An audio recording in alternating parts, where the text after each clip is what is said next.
Good morning. In our previous lecture अपना exam से पहले 8 चैप्टर तक हो चुका है बेटा। Now we start the chapter number 9, control structure. अब इस चैप्टर में जो भी रहेगा उसमें सबसे ज़्यादा पूरा पार्ट जो चैप्टर का है वो बेसिकली डिपेंड है आपके प्रैक्टिकल पर आप बहुत अच्छे से जानते हैं कि आप प्रैक्टिकल नहीं हो पा रहा है पॉसिबल, क्योंकि आपका ऑनलाइन क्लासेस चल रहा है। पर मैं जितना भी अपना ऑनलाइन क्लासेस में कवर होगा, जितना भी आपको अंडरस्टैंड कर पाऊँ, समझा सकूँ, वो मैं पूरी कोशिश करूँगी। एंड अभी स्टार्ट हो चुका है कि अगर आपको कुछ नहीं आता है समझ में तो आप क्लासेस लेने आ सकते हैं स्कूल में।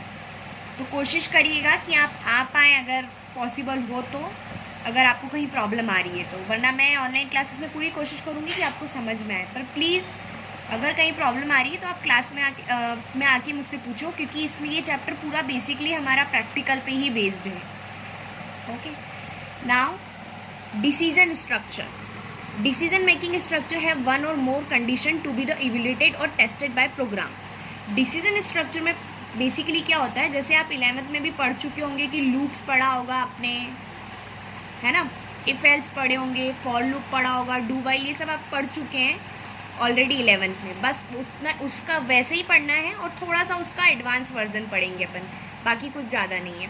डिसीजन स्ट्रक्चर का मतलब होता है कि आपने डिसीजन लेने, जब हम डिसीजन लगाते हैं तो डिसीजन में लगती है डिसीजन के साथ कंडीशंस, एक या एक से ज़्यादा कंडीशन लगेगी, ठीक है। if the condition is determined to be true and optionally other statement to be execute if the condition determined to be false। क्या होता है, कंडीशन 2 टाइप्स की होती है, या तो वो ट्रू रहेगी या वो फॉल्स रहेगी। ट्रू रहा तो एग्जीक्यूट होगा, फॉल्स रहा तो डायरेक्ट बाहर आ जाएगा। ऑलरेडी आप डिस्कस कर चुके हैं 11th क्लास में, तो आपको पता है ये कि क्या करना है क्या नहीं करना है ना। अब हम इसमें स्ट्रक्चर स्टेटमेंट देखेंगे कौन कौन से प्रोवाइड किए हैं जावा ने डिसीजन लेने के लिए। फर्स्ट है अपना if, then if else, then nested if statement and then switch statement। अब if statement में हम देख रहे हैं and if statement consist of the boolean expression follow one or more statement। if statement में क्या होते हैं, boolean expression होते हैं। boolean expression आप 11 से पढ़ते आ रहे हो कि 2 टाइप के होते हैं, ट्रू और फॉल्स, जो जिसके साथ आप one और more मतलब और भी स्टेटमेंट लगा सकते हो।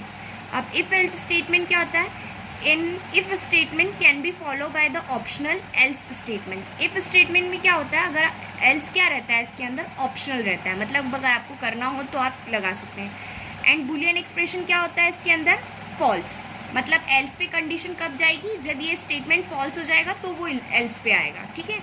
अगर ट्रू रहा तो इफ तक ही वहाँ कंप्लीट हो जाएगा, एल्स पे आने की ज़रूरत नहीं है उसको। नेस्टेड इफ का मतलब होता है, नेस्टेड आप हम जनरली बेसिक मीनिंग जो इसका देखते हैं, नेस्ट का मतलब क्या होता है, घोंसला, और घोंसला मतलब बहुत अंदर डीप घोंसला बनना। वैसे ही हम इसमें देखेंगे कि नेस्टेड का मतलब होता है एक स्टेटमेंट के अंदर एक और स्टेटमेंट, मतलब उसके अंदर बनना, ठीक है।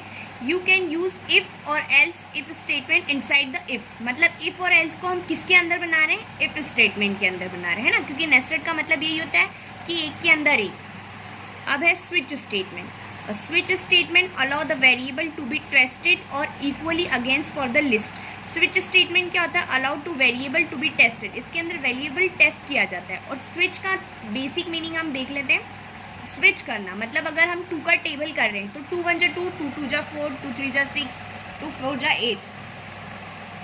अब 2 4 जा 8 कर लिया, डायरेक्ट मुझे अगर 2 10 जा पे आना है तो मैंने 2 4 से डायरेक्ट 10 पे स्विच कर लिया, है ना। तो ये होता है स्विच स्टेटमेंट।